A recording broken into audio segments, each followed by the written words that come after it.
Our high-flying prime minister coveted results as much as air miles. Since taking office, he's made 28 trips, flying 153,000 kilometers, which is enough to circle the globe 4 times.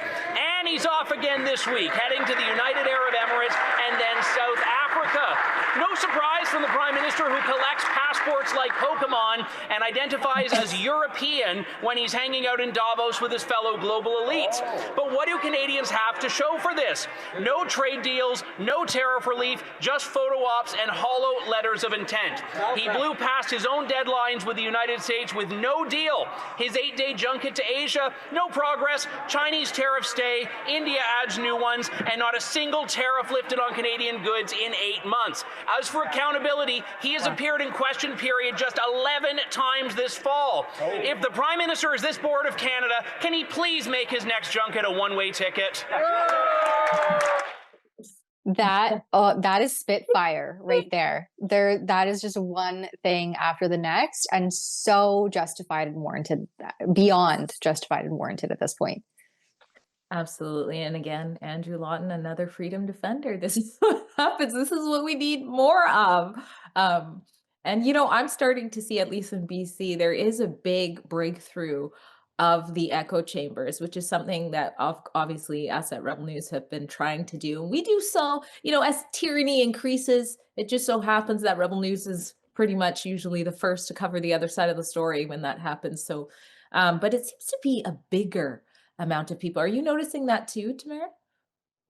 I'm noticing more and more people just becoming frustrated and done. Like they're like, we're done. We're tired of being scared of being labeled a conspiracy theorist or a racist or what have you, if we speak out against these things, because silence is compliance. And people are increasingly becoming so frustrated that they're done just blindly following and complying.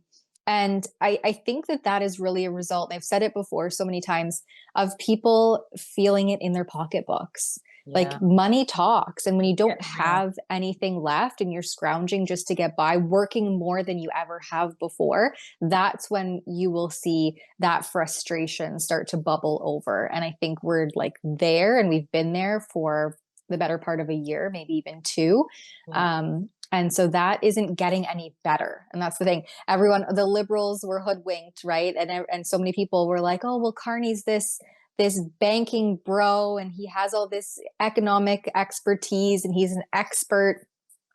And where has that gotten us in the 8 months since he was elected on his elbows up against Trump campaign, right? We've had tail tucked, elbows down, doing the chicken dance and not getting anywhere since that time.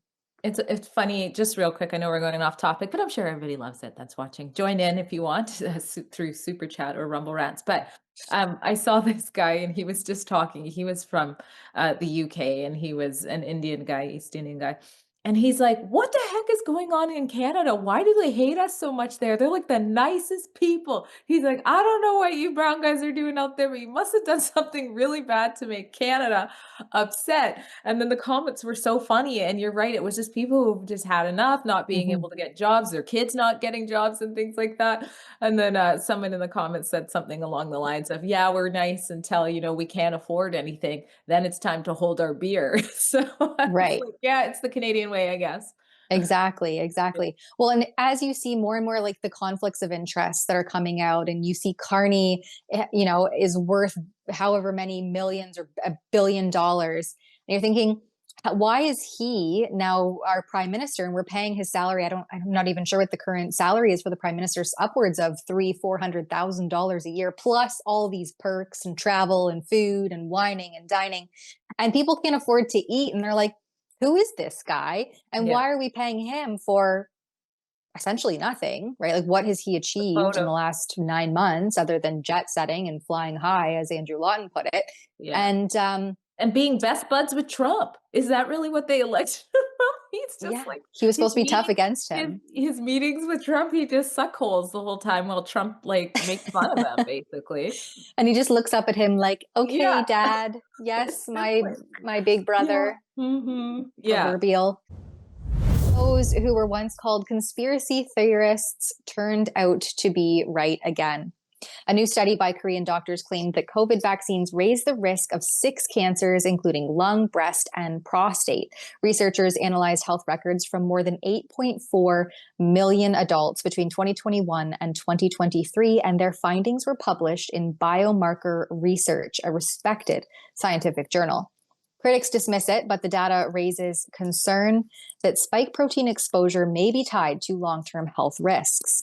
Dr. Peter McCullough has been aware of this since 2020, which is why he collaborated with the wellness company to create Ultimate Spike Detox, designed to help your body clear spike proteins, reduce inflammation, and support heart health. With natural ingredients like nattokinase, dandelion root, and bromelain, it is your daily proactive defense from a man-made virus. Don't wait until symptoms strike or something unexpected happens. Experience the only formula approved and used by Dr. McCullough, one of the top doctors who risked it all. Head over to twc.health/rebel and use code REBEL to get 10% off plus free shipping. That's twc.health/rebel and use code REBEL to get 10% off. Now, get back to that pre-COVID feeling. But so anyway, we have also this clip from Michael Cooper, Conservative MP in Parliament, calling out Carney's top advisor, who's supposed to be in charge of his ethics screen, right? Because that screen put in place between his Brookfield investment portfolio was supposed to like stop all of his conflicts of interest, as though he didn't know his holdings heading into becoming prime minister. And now you see all these deals being signed that directly benefit companies like Brookfield and their subsidiaries. And so Michael Cooper's called him out and found out that the top advisor doesn't even know the holdings in Carney's Brookfield fund, which I find to be not accurate. I don't know. Thank you, Mr. Chair. Thank you, Mr. Sabia. The Brookfield Global Transition Fund 1 is subject of the Prime Minister's ethics screen. Mr. Carney's disclosure states that he is entitled to carried interest payments from the Brookfield Global Transition Fund, essentially future bonus pay based upon the performance of the fund. What Mr. Carney's disclosure does not provide for are the holdings within that fund. Are you aware of what those holdings are as the administrator of the ethics screen? No, I am not. Thank you, Mr. Chair. Thank you, Mr. Sabia. At least we got a succinct answer. It wasn't like well, let me be very clear that the screen is in place for, and so on and so forth. But this guy is in charge of the screen and enforcing it. And as Michael Cooper wrote in his post on X, this so-called screen can't be enforced when its administrator is blind to Carney's conflicts. What's the point of this guy then? Exactly. And it's probably one of those things where it's like, I don't want to know. I'm not going to open that, not going to look at that. That way I can factually and legally say, I don't know when I'm asked. This was his moment to do that. You know what I mean? No one's looking into Carney, but, us or like people like us, you know what I mean? The Liberals are not going to do that. Well, remember when I think one of the only times he was asked about his conflicts of interest heading into the election, because technically in Canada, and this is something that I think needs to be reformed and changed, you don't have to declare your conflicts of interest while you're campaigning. It's only after you become a prime minister or some other elected role, that's when you have to declare your conflicts of interest. So you can be whatever, willy-nilly, have all of these, your hands in all these different cookie jars. And you don't have to declare that until you're an elected official. And because Carney wasn't elected before he ran to become a prime minister, which is a skirting in and of itself of the rules, he was able to skirt that requirement, that prerequisite to becoming prime minister. So it's very sneaky every which way you looked at how Carney came to be in this position.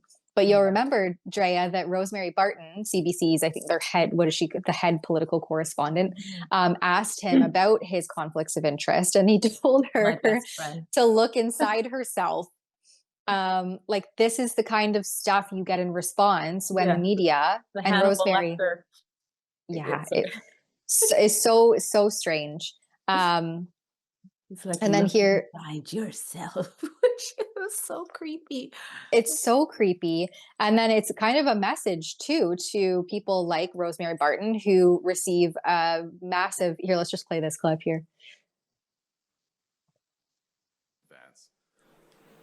Point final. Are you saying you are not open to any conflict of interest? Yes. Trump spent most of his life in the private sector. There's no possible conflict of interest in your assets. It's very difficult to believe. Look inside yourself, Rosemary. I mean, you start from a prior of conflict and ill will. Yeah. I have served in the private sector. I have stood up for Canada. I have left my roles in the private sector.